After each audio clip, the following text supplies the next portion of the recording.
우리는 대림절 두 번째 주간을 우리가 함께 보내고 있습니다. 매년 우리는 예수 그리스도의 삶과 진리의 말씀을 잊지 않으려고 절기를 지키며 그렇게 살아가고 있습니다. 대림이라는 단어를 조금 더 명확하게 하기 위해서 사전적 의미를 한번 봤습니다. 예수 그리스도의 오심을 기다리며 준비한다라는 뜻을 담고 있습니다. 그러면 여러분, 그분의 오심, 바로 예수 그리스도의 오심을 기다리는 이유는 무엇일까요? 아마 우리는 나름대로 생각을 다 하시리라 여겨집니다. 오늘 우리가 예수 그리스도를 기다리며 살아가는 이유가 무엇일까요?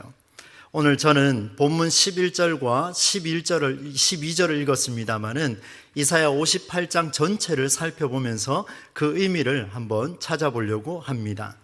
기다림이란 무언가 얻을 것이 있음을 그 단어 속에 내포하고 있습니다. 단순히 기다리는 것이 아니고 기다린 후의 결과를 분명히 얻을 것을 사모한다라는 그런 의미를 가집니다. 유대인들을 한번 보겠습니다. 당시 로마의 압박을 벗어나기 위해서 유대 땅 내에서 그 나라를 평안하게 할 새로운 왕, 바로 강대국마저도 이겨낼 수 있는 새로운 왕을 기다렸습니다. 이런 기대감에 부응했을까요? 왕으로 이 땅에 오셔서 선포한 예수님의 말씀입니다. 가난한 자에게 복음을 전하고 포로된 자에게 자유를, 눈먼 자에게 다시 볼 수 있도록 눌린 자를 자유롭게 함으로 주의 은혜를 나타내겠다라고 그렇게 우리 주님께서는 선포하셨습니다. 그리고 실제 약속하신 대로 많은 사람들의 삶을 윤택하게 만드셨습니다. 시대를 불문하고 인간은 세상 속에서 가난과 질병, 상처, 아픔, 답답함, 억울함, 불안과 공포 등 말할 수 없는 고통을 느끼며 이런 문제를 해결하고자 수단과 방법을 동원합니다. 마치 유대인들처럼 오늘 우리도 그렇게 살아갑니다. 오늘 우리 신앙인들도 이런 문제를 해결하고자 고군분투하며 그렇게 살아갑니다.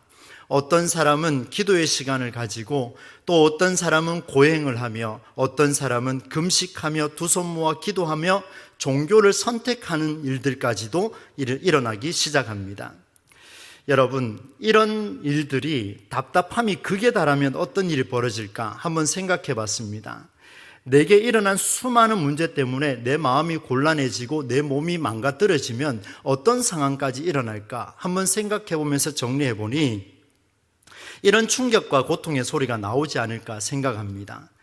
차라리 내가 태어난 날이 멸망하였더라면, 그날이 캄캄하였더라면 어찌하여 내가 태에서 죽어 나오지 않았던가? 어찌하여 내 어머니가 해산할 때에 내가 죽지 아니했던가? 내 생일이 저주를 받았더라면, 나의 어머니가 나를 낳던 날이 복이 없었더라면 지금 내가 겪고 있는 이런 수많은 문제를 나는 겪지 않아도 되었을 터인데, 혹여나 여러분 이 자리에 계신 분 중에 이런 고민을 하시는 분이 계신지요? 많은 사람들, 오늘을 살아가는 수많은 사람들이 이런 고민에 빠져 있습니다. 욥과 예레미야의 한탄처럼 우리도 이런 탄식으로 살아가고 있지는 않는지요? 이런 성경 속의 부르짖음은 오늘 우리 시대의 아픔과 그리 다르지가 않습니다. 성탄을 앞둔 많은 사람의 눈에는 눈물이 흐르고 있습니다. 병으로 옆에서는 죽어나가고 있습니다. 어쩌면 21세기 새로운 형태의 우리 한민족의 그 한이 다시 맺혀지는 그런 시대가 작년과 올해 그리고 내년이 되지 않을까 그렇게 생각해 봅니다. 남녀노소 가리지 않고 모두가 그 돌파구를 찾고 있습니다. 고군분투하며 그렇게 살아가지만 사실상 그 출구는 보이지가 않습니다. 어찌하여 우리를 이렇게 괴롭게 하십니까? 어찌하여 우리를 이렇게 괴롭게 하십니까? 수많은 종교에서 많은 사람들이 자신이 믿고 있는 신에게 부르짖고 있습니다. 우리 기독교인들도 마찬가지입니다. 하루 숨쉬고 사는 것이 기적이 된 이 현실이 우리 눈앞에 펼쳐지니까 우리 또한 하나님 앞에 그렇게 간절하게 외칩니다. 주여, 우리를 어떻게 이렇게 괴롭게 하십니까? 그럼에도 불구하고 이런 부르짖음이 이제 새롭거나 특별해 보이지도 않습니다. 탄식의 소리는 이미 하늘을 찔렀습니다. 인간도 사회도 국가도 종교도 인간을 위로하기에는 너무나 지쳐버렸고 이제는 공허하기 짝이 없습니다. 나 혼자 내 목숨을 유지하지 않으면 누군가가 나를 살려주는 그런 시대는 이미 끝나버렸습니다. 이제 우리 시대는 초월적인 힘이 절대적으로 필요합니다. 그래서 우리는 대림절을 지키는 것 같습니다. 예수 그리스도의 오심을 떠올리면 어떤 문제가 해결될 것 같지만, 그런데 여러분, 큰 변화가 보이지 않습니다. 작년 이맘때도 우리는 예수의 오심을 기다렸습니다. 올해도 기다립니다. 이런 시대 속에서 우리는 보이지 않는 미래를 마치 보장해 주는 것처럼 그렇게 반복되는 꿈을 억지로 심고 있는 것은 아닌지, 기다리면 되는 것처럼 그렇게 말하고 그렇게 듣고 서로를 위로하면서 그래 일어서야지 이렇게 말하고 있는 우리 기독교인의 모습은 아닌가요? 여러분, 오늘 우리가 함께 읽은 이 본문 말씀이 얼마나 위대하고 힘이 있는 말씀인데, 오늘 우리가 읽었지만 이 말씀만큼 공허하게 느껴지는 말씀도 없을 겁니다. 여호와가 너를 항상 인도하여 메마른 곳에서도 내 영혼을 만족하게 하며 내 뼈를 견고하게 하리니 너는 물된 동산 같겠고 물이 끊어지지 아니하는 샘 같을 것이라. 우리의 삶이 어떻습니까? 우리 물된 동산처럼 살아가십니까? 물이 끊어지지 않는 샘처럼 살아가십니까? 열심히 주일에 봉사하고 주일날도 나오고 수요일도 나오고 새벽도 지키며 하나님 앞에 그렇게 간절하게 부르짖고 있는데, 우리의 삶을 되돌아보니까 물된 동산은커녕 물은 메말라 가고만 있습니다. 저는 그래도 이런 말씀이 오늘 우리에게 복이 되었으면 좋겠습니다. 우리에게 물된 동산처럼 항상 물이 넘치는 샘처럼 살아가는 그런 역사가 저와 여러분의 삶에 이제부터라도 일어나면 좋겠습니다. 주께서 역사하심이 이루어질 줄로 믿습니다. 그런데 여러분, 오늘 우리는 다시 한번 생각해야 됩니다. 이런 기대감 아멘으로 화답했지만 우리는 다시 일상으로 돌아가야 합니다. 복의 말씀과 우리의 현실은 너무나 거리가 멀어 보입니다. 이 갭이 얼마나 높은지 서로 넘어갈 수 없는 상황까지 이르렀습니다. 앞서 말씀드렸던 가난과 질병, 상처와 아픔과 답답함과 억울함과 불안과 공포, 이 모든 것들은 말할 수 없는 고통으로 우리에게 다가왔고 피할 수가 없습니다. 코로나19, 델타, 오미크론 바이러스까지 앞으로 더 많은 변이로 우리의 삶은 황폐해질지도 모르겠습니다. 이런 우리의 삶에 물된 동산처럼 살아갈 수 있다는 희망의 메시지, 무너진 인간의 삶에 잠깐의 만족을 주는 어쩌면 부적과 같은, 어쩌면 마약과 같은 그런 신앙으로 그치지 않을까 말씀을 준비하면서 굉장히 두려웠습니다. 저 또한 이 말씀을 제 목회관으로 받아들이고 있기 때문에 나 또한 이 말씀을 읽을 때마다 한번 주사 맞고 나면은 마치 기분이 좋아지는 듯한 그런 느낌으로 이 말씀을 받고 있지는 않은가 너무나 두려웠습니다. 우리의 삶이 왜 이렇게 힘들어졌을까요? 도대체 어디서 어떻게 뭐가 잘못됐길래 문제가 생긴 걸까요? 현재의 삶을 두고 우리는 하나님 앞에 살려달라고 오늘까지도 기도했습니다. 하루 먹고 사는 문제를 해결해달라고 사업장에서 부르짖었습니다. 오늘도 가정과 사업의 문제를 극복해달라고 우리 가진 처소에서 하나님 앞에 눈물을 흘리며 신음하며 지금까지 달려왔습니다. 여러분, 우리 기도가 잘못됐습니까? 당시 유대인들처럼 삶을 다시 세울 그 왕을 기대하는 것이 잘못된 일일까요? 하나님께 가까이 성전에서, 가정에서, 삶의 자리에서 우리는 금식하면서까지 간구하는 자들의 신음을 한번 들어봐야 됩니다. 우리의 모습과 다른지 한번 보십시오. 오늘 본문 말씀의 58장 2절과 3절 전반부 말씀입니다. 제가 읽어드리겠습니다. 그들이 날마다 나를 찾아 나의 길 알기를 즐거워함이 마치 공의를 행하여 그의 하나님의 규례를 저버리지 아니하는 나라 같아서 의로운 판단을 내게 구하며 하나님과 가까이 하기를 즐거워하는도다. 우리가 금식하되 어찌하여 주께서 보지 아니하시오며 우리가 마음을 괴롭게 하되 어찌하여 주께서 알아주시지 않습니까? 남의 얘기입니까? 이 성경 속에 등장하고 있는 이 이스라엘 백성들의 그 간절한 외침, 오늘 우리의 모습과 별다를 것이 없습니다. 그들도 하나님과 가까이 하기를 주의 성전을 삼고 임하고 주일에 참여했습니다. 예배 때마다 참여했습니다. 기도회 때마다 부르짖었습니다. 신음하며 고통을 겪었습니다. 그런데 그들의 물음을 한번 보십시오. 우리가 이토록 하나님을 가까이 하며 즐겨 했는데 우리가 금식하되 어찌하여 주께서 우리 기도를 듣지 않습니까? 우리가 마음을 괴롭게 하면서까지 하나님께 부르짖고 있는데 하나님 왜 외면하십니까? 우리의 신음소리는 아닙니까? 현실의 문제 앞에서 금식하면서까지 하나님께 가까이 가기를 원하는 우리의 모습 속에, 신음하며 답답한 목소리로 부르짖고 있는 우리의 모습 속에, 오늘도 수많은 매스컴을 통해서 이 세상 사람들이 울부짖고 있는 그 울부짖음 속에서 우리는 어떤 기도를 하나님 앞에 올려드려야 할까요? 어찌하여 우리를 괴롭게 하십니까? 어찌하여 우리를 알아주지 않습니까? 우리는 신앙생활을 열심히 하면서 교회를 향한 발걸음을 쉬지 않았지만, 어려움에서 벗어나게 해달라고 간절히 부르짖었지만 돌아온 대답은 문제 해결이 아니라 여전히 하나님이 함께 하실 겁니다 라는 무책임한 말을 우리는 주고받고 있습니다. 그런데 오늘 본문에도 굉장히 특이한 하나님의 탄식의 목소리가 담겨 있습니다. 우리의 부르짖음과는 전혀 다른 하나님의 응답이 들어 있습니다. 모두가 부르짖었지만 우리 주님께서 이렇게 말씀합니다. 4절과 5절 말씀입니다. 제가 다시 한번 읽겠습니다. 보라, 너희가 금식하면서 논쟁하며 다투며 악한 주먹으로 치는도다. 너희가 오늘 금식하는 것은 너희의 목소리를 상달하게 하려는 것이 아니니라. 이것이 어찌 내가 기뻐하는 금식이 되겠으며 이것이 어찌 사람이 자기의 마음을 괴롭게 하는 날이 되겠느냐. 그의 머리를 갈대같이 숙이고 굵은 배와 재를 펴는 것을 어찌 금식이라 하겠으며 여호와께 연락될 날들이 있겠느냐라고 우리 주님께서 말씀하고 있습니다. 여러분 어떻습니까? 우리는 성전에 와서 부르짖었습니다. 오늘도 하나님 앞에 간절하게 부르짖고 외치고 있습니다. 주의 이 나라를 살려주옵소서, 내 가정을 붙들어 주시옵소서, 우리 이 세계를 하나님께서 살려달라고 우리는 부르짖었지만 우리 주님 이렇게 말씀하십니다. 이것이 어찌 내가 원하는 기도냐, 이것이 어찌 내가 기뻐하는 금식이냐, 이렇게 도리어 하나님 우리에게 반문하고 계십니다.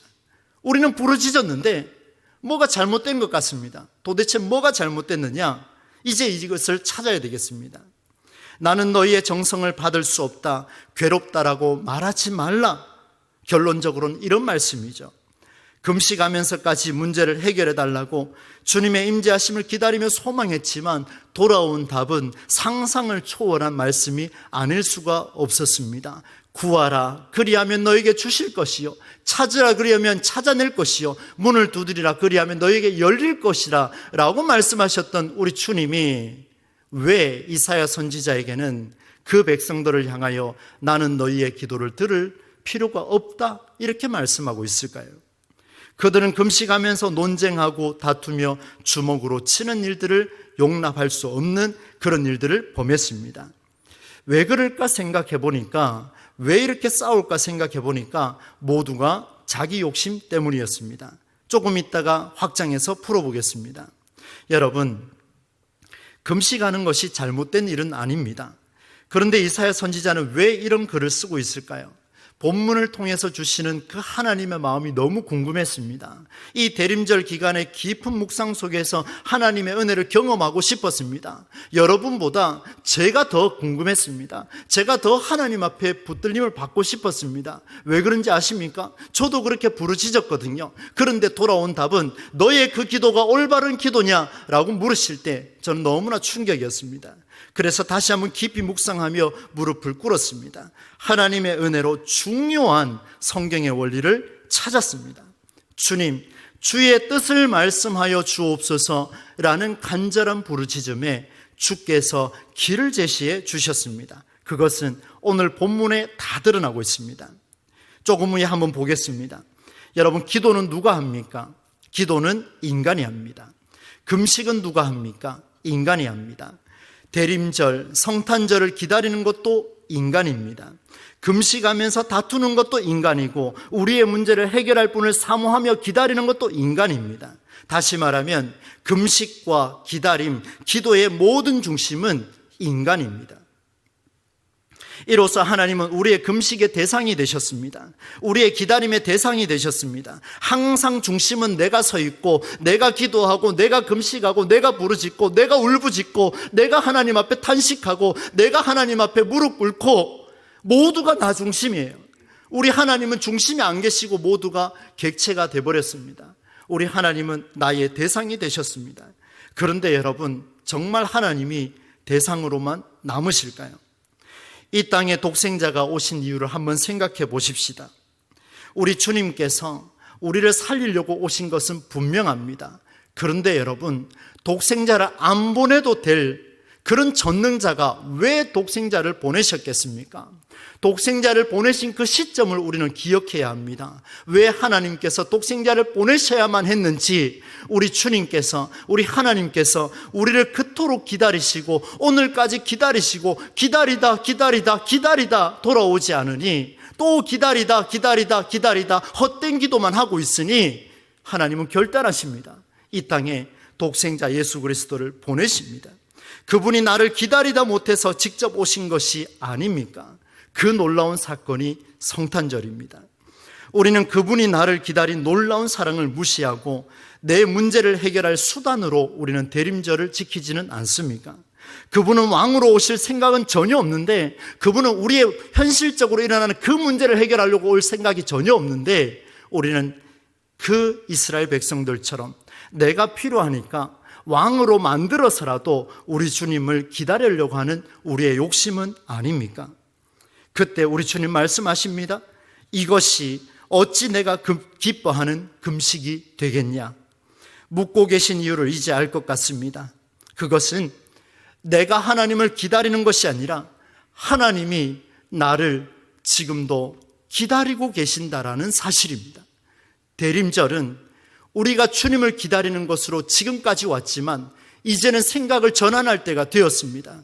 모든 종교가 기독교를 포함해서 다 기다리고 있습니다. 그 날을 기다리고 있습니다. 다 회복할 날을 기다리고 있는데 우리도 동일하게 기다려서는 안 됩니다. 우리 주님이 우리를 기다리고 있다는 사실을 우리는 기억해야 하겠습니다. 성경은 항상 하나님만이 중심이며 우리 인간은 대상이라 말씀하셨습니다. 우리는 하나님을 기다릴 수 있는 자격도 없습니다. 가치도 없습니다. 허물과 죄로 얼룩진 우리 인간이 어떻게 선하신 그 자체, 바로 창조주를 기다릴 자격이 있습니까? 우리 그렇게 똑똑합니까? 우리 그렇게 자신 있습니까? 이 땅에 오신 예수를 그렇게 두 눈 뜨고 바라볼 자신 있습니까? 우리가 기다릴 이유가 없습니다. 우리는 그분을 기다릴 가치가 없고 자격도 없습니다. 그분이 우리를 기다려 주셨기 때문에 우리는 오늘도 대림절을 지킬 수 있고 성탄절을 떠올릴 수가 있다는 사실입니다. 우리에게는 기다릴 수 있는 그 어떤 가능성도 없습니다. 하나님의 허락하심이 없다면 이제 우리는 반대로 생각을 전환할 때가 되었습니다. 우리는 이 시대의 문제를 두고 하나님 앞에 부르짖어야 합니다. 당연하지요. 그러나 부르짖음 속에 기도 내용이 달라야 합니다. 하나님의 마음이 무엇입니까? 이 시대를 향한 하나님의 뜻이 무엇입니까? 이 시대를 향한 아버지 하나님의 그 사랑이 무엇입니까? 오늘 제게 말씀하여 주옵소서. 그 뜻을 가르쳐 주시면 제가 움직이겠나이다. 기도 내용이 달라져야 돼요. 하나님의 뜻이 무엇인지 묵상하는 자, 하나님의 뜻이 무엇인지 고민하는 자는 오늘 이사야의 선포가 왜 나왔는지를 질문할 수밖에 없습니다. 11절과 12절 말씀을 우리는 축복으로 받았습니다. 그런데 축복으로 받기 전에 왜 하나님이 이 말씀을 내게 주셨는지 고민하지 않을 수가 없습니다. 이런 고민 없이 11절, 12절 말씀을 받으면 그것만큼 공허하고 무의미하고 의미 없는 그런 신앙생활이 아닐 수가 없습니다. 성경 속에 깊은 하나님의 마음이 무엇인가를 이제 한번 보겠습니다. 여러분 6절과 7절 말씀을 뜻을 생각하며 함께 읽어보도록 하겠습니다. 함께 읽겠습니다. 내가 기뻐하는 금식은 흉악의 결박을 풀어주며 멍에의 줄을 끌어주며 압제당하는 자를 자유하게 하며 모든 멍에를 꺾는 것이 아니겠느냐.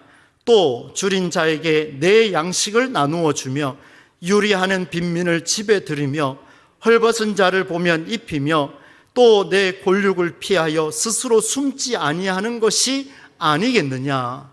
아멘. 하나님의 말씀입니다. 주께서 기뻐하시는 금식, 주께서 기뻐하시는 기도, 주께서 기뻐하시는 주일 성수, 주께서 기뻐하시는 신앙의 모든 생활은 고통받는 자의 마음을 헤아려 주며 온갖 멍에에 눌려 울고 있는 자를 살피고 스트레스에서 벗어나지 못해 오늘도 숨죽여 죽을 맛으로 살아가는 수많은 사람들의 모습을 보고 외면하지 않고 그들을 도와주려고 애쓰는 그 마음, 그 손길, 그 발걸음, 배고픈 자를 살피며 누울 곳이 없는 자를 배려하시고 헐벗은 자를 입히고 형제를 피하여 숨지 않는 그 일이 우리 주님께서 금식보다 더 기뻐하시는 일이다 말씀하고 있습니다. 여러분, 많이 기도한다고, 많이 금식한다고, 그렇게 해서 우리 주님 맞이한다고 우리 주님 기뻐하지 않습니다. 이사야의 선포를 보자면 그렇습니다. 하나님이 기뻐하시는 것은 오히려 나 자신보다 우리 주변에 있는 많은 사람들에게 눈을 돌리라, 그렇게 말씀하고 있습니다. 하나님께서는 가장 아름답게 정성 들여 빚어서 만든 피조물이 주님께 돌아오기를 기다리십니다. 성경의 정신으로 돌아오기를 기다리십니다. 기독교 정신이 사라진 종교인으로 살아가는 사랑하는 우리 모든 성도들이여, 그리고 저도 마찬가지입니다. 이제 주님 앞으로 돌아가십시다. 주님은 기다리고 계십니다. 돌아오라, 돌아오라. 내가 너희를 위하여 이 땅을 밟은 것은 너희를 살리기 위함인데 너희들이 돌아오지 않구나. 돌아오라, 돌아오라. 우리 주님 탄식하시며 오늘도 말씀하십니다. 그 사실, 그리고 그 문제를 해결해 나갈 수 있는 구체적인 방법이 바로 오늘 우리가 합독했던 6절과 7절입니다. 저는 이것을 이렇게 원고에 적었습니다. 이것이야말로 하나님이 우리에게 주신 기회구나, 이렇게 썼습니다. 무슨 말입니까? 우리가 하나님 앞으로 돌아갈 수 있는 길은 바로 이 6절과 7절 말씀을 실천해낼 때에, 그것을 실천해낼 때에, 이것을 실천하지 못하고 여전히 우리는 방황하고 있을 때 우리 주님은 또 기다리게 만드는 이런 일이 아니라, 그것을 실천해서 하나님이 우리를 기다리심이 이제는 하루 앞당겨지는 이런 일들이 우리 안에서 일어나야 되지 않겠느냐, 오늘 성경은 우리에게 강력하게 선포하고 있습니다. 내가 원하는 기다림도 금식도 아닙니다, 여러분. 오직 주께서 원하시는 기다림에 주께서 기뻐하시는 신앙으로 우리가 응답하는 것이 오늘 우리가 해야 할 주의 자녀로서의 역할입니다. 그리고 의무입니다. 하나님이 중심이 되지 않으면 성령이 무엇을 원하는지 우리는 알 수 없습니다. 주께서 왜 기다리시는지 모르니까 우리는 오늘 우리 삶의 문제를 두고 해결해 달라고 부르짖습니다. 주께서 왜 우리를 기다리시는지 모르니까 여전히 우리는 다친 눈으로 우물안 개구리식으로 이 교회 살려주시고 우리 가정 살려주시고 내 삶을 풍요롭게 해주시고 이런 기도에 머무르고 있더라는 겁니다. 하나님이 얼마나 가슴치며 통탄하시겠습니까? 그렇게 살았던 유대 땅에, 그렇게 살았던 이스라엘 땅에 우리 하나님께서는 독생자를 보내주셨는데 2000년이 지난 오늘도 우리도 똑같이 살아가고 있더라는 거예요. 하나님이 보실 때 정말 통탄하실 일이 아니겠습니까? 사랑하는 성도 여러분, 이렇게 살아낼 때 성경의 역사는 우리의 삶에 드디어 역동적으로 살아나게 됩니다. 하나님의 영광이 너의 뒤에서 호위하겠노라 8절에서 그렇게 기록하고 9절에서는 네가 부를 때에 나 여호와가 응답하겠다. 6절과 7절 말씀을 실천하며 아버지의 뜻을 찾는 자는 바로 네가 부르짖을 때에 내가 여기 있다 하리라. 우리 주님께서 우리에게 가슴을 치며 두드리고 계십니다. 주님께서 말씀하십니다. 네가 그토록 찾고 기다렸던 나, 내가 여기 있다, 이렇게 말씀하셔요. 내가 여기 있다, 나의 마음 안으로 들어오너라. 우리가 그토록 찾았던 그 하나님, 그분은 우리를 기다리고 계셨습니다. 저와 여러분을 손꼽아 기다리셨습니다. 얼마나 기다렸는지 알고 있느냐? 너희들은 내가 너희를 얼마나 기다리고 있었는지 너는 알고 있느냐? 물된 동산처럼 그렇게 살기를 구했지만 그러나 우리의 삶은 그 복과 전혀 관련 없는 삶을 살아왔습니다. 이제 주님이 기다리시는 그 현장 속에 우리가 들어간다면 드디어 11절과 11절 말씀에 놀라운 복이 우리에게 임하게 될 줄로 믿습니다. 여러분, 이 말씀을 읽기 전에 여러분, 우리가 이렇게 살아내지 않으면 11절과 11절 말씀은 여전히 우리에게 오늘도 공허하게 들릴 겁니다. 우리가 이렇게 살아내지 않으면 이 11절과 12절만큼 우리에게 무의미한 그런 복의 내용이 아닐 수가 없습니다.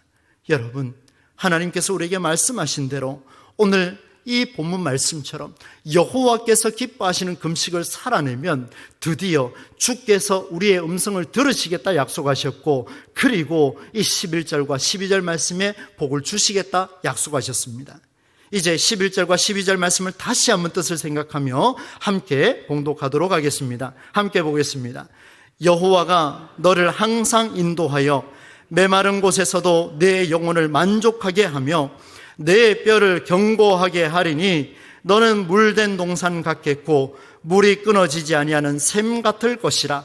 내게서 날 자들이 오래 황폐된 곳들을 다시 세울 것이며 너는 역대에 파괴된 기초를 쌓으리니 너를 일컬어 무너진 데를 보수하는 자라 할 것이며 길을 수축하여 거할 곳이 되게 하는 자라 하리라. 아멘.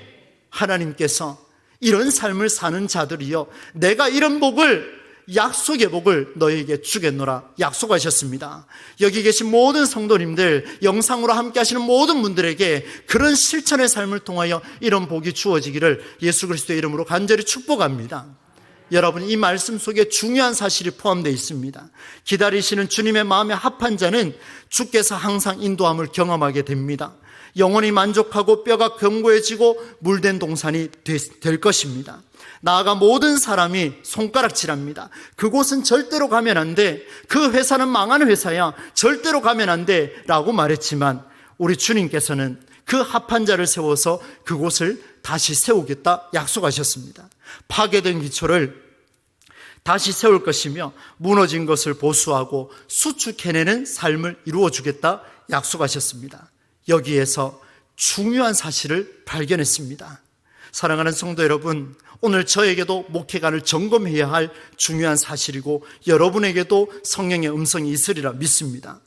우리는 현실의 문제를 두고서 이겨내야 한다, 파괴해야 한다, 비판해야 한다, 피해야 한다, 금식해야 한다, 주의 능력을 구해야 된다. 이 현실을 두고 우리는 주님 앞에서 울부짖었습니다. 그런데 여러분, 우리 하나님께서는 우리가 황폐하다고 말한 곳, 우리가 무너졌다고 말하는 곳, 우리가 파괴됐다, 우리가 비판하고 있는 그곳까지도 우리 주님께서는 내가 다시 세우겠노라, 내가 다시 이렇게 세우겠노라, 그렇게 말씀하고 있습니다. 우리 하나님은 정말 멋지지 않습니까? 우리 입으로, 우리 신앙인의 입으로 그곳은 완전히 황폐했다라고 말했는데 우리 주님은 그것을 다시 세우겠다 약속하십니다. 그런데 여러분, 우리 주님은 또다시 기다리십니다. 이제 우리 시선을 한번 넓혀보십시오. 황폐하고 무너지고 파괴되고 결박되고 멍해가 있고 박해받고 가난과 헐벗은 그 모든 곳을 인간은 벗어나려고 포기했지만 우리 주님은 끝까지 기다리고 계십니다. 누구를 통해서? 바로 6절과 7절 말씀을 살아내는 자들을 통하여서 그곳에서 모든 사람이 황폐하다 말하는 그곳을 우리 주님은 그를 통하여 그곳을 다시 일으켜 세우겠노라, 그렇게 말씀하셨습니다. 멋있지 않습니까, 여러분? 저도 이런 목회를 이제 해보려고 합니다. 주께서 기뻐하시는 금식의 삶을 실천해내는 자들의 손길을 통해 다시 한번 세우겠다 말씀하십니다. 이것이 대림의 의미고 성탄의 의미가 아니겠습니까? 예수의 탄생을 유대인의 왕으로 오신 존재로, 그런 탄생으로 봤던 유대인들의 꿈, 결국에는 예수를 십자가에 못 박은 씻을 수 없는 역사로 남았습니다. 오늘 우리는 우리의 문제를 해결하는 존재로 예수의 탄생을 준비하고 이 사주를 보내고 계신다면 우리도 2021년 성탄절 즈음에 예수를 다시 죽이는 아픔을 경험하게 될지도 모르겠습니다. 하나님의 마음, 성경의 정신을 가볍게 여기지 마십시오. 내 배를 채우고자 기독교의 탈을 쓰고 예수의 정신을 욕되게 하는 그런 어리석은 길에서 이제 성탄의 의미를 찾지 맙시다. 만일 하나님이 모든 사람에게 나누어질 양식을 가지고 기다리신다면 그분은 우리가 직접 웨이터가 되어서 그것을 나누어 주도록 요구하는 것이 분명합니다. 놀라운 것은 우리보다도 독생자 예수께서 먼저 웨이터가 되어주셨습니다. 찬양 가사를 소개합니다. 작은 불꽃 하나가 큰 불을 일으키어 곧 주위 사람들 그 불에 몸 녹이듯이 새싹이 돋아나면 새들은 지저귀고 꽃들은 피어나 화창한 봄날이라네. 주님의 사랑 놀라워 한 번 경험하면 봄과 같은 새 희망을 전하고 싶으리. 여러분, 이제 말씀을 맺겠습니다. 저도 그런 기도를 했습니다. 어제까지도 했습니다. 하나님, 어찌하여 우리를 이렇게까지 괴롭게 하십니까? 하나님, 우리를 왜 이토록 괴롭게 내버려 두십니까? 세상의 모든 피조물이 이렇게 부르짖고 있다면 여러분, 기독 정신으로 살아가는 우리는 기도가 달라야 됩니다. 주여, 이 시점에 내가 무엇을 하오리까? 이렇게 울며 부르짖어야 하지 않겠습니까? 잊지 맙시다. 우리가 하나님을 기다리는 것이 아닙니다. 우리는 그럴 자격이 전혀 없습니다. 오히려 하나님께서 우리에게 성경의 정신으로 돌아오라 지금도 말씀합니다. 대림, 내가 기다리면 조건을 구하게 되지만 반대로 하나님이 기다리고 계심을 믿는다면 이제 내가 기다리는 그분의 마음을 위해서 어떻게 우리는 오늘을 살아가야 할까? 우리는 오늘 무엇을 해야 할까? 기도할 때에 우리 주님은 보여주리라 믿습니다. 모든 종교가, 모든 교회가 물된 동산의 복, 물이 넘치는 복, 자녀와 후손이 잘 되는 복을 구하고 있습니다. 그런 이야기를 들을 때마다 가슴이 찢어질 것 같습니다. 우리 주님이 정말 그거 원하실까요? 우리는 좀 더 성경으로 돌아갑시다. 종교가 아닌 기독교로 돌아갑시다. 종교가 아닌 기독교도 아닌 진짜 예수의 정신으로 돌아갑시다. 성탄의 의미를 제대로 살릴 수 있는 성경의 정신으로 돌아갑시다. 만일 그렇지 않다면 우리의 삶은 여전히 무의미할 것이고 공허할 것입니다. 이런 공허함과 무의미함 속에서 우리가 살아날 수 있는 길은, 그리고 우리를 통해서 이 지구촌을 살릴 수 있는 그 길은 지금도 애타게 기다리시는 주님 앞으로 돌아가는 길밖에 없습니다. 성경으로 돌아가야 합니다. 하나님의 기다리심이 얼마나 간절한지 오늘 이 밤에 주님 앞에 주무시기 전에도 한번 묵상하셔서 오늘 제가 무엇을 하면 우리 주님 얼굴에 웃음이 필 수 있겠습니까? 이렇게 기도하고 주무실 수 있기를 바랍니다. 반드시 돌아가셔서 대림의 의미를 깊이 새기는 우리의 삶이 되실 수 있기를 주님의 이름으로 간절히 축원합니다.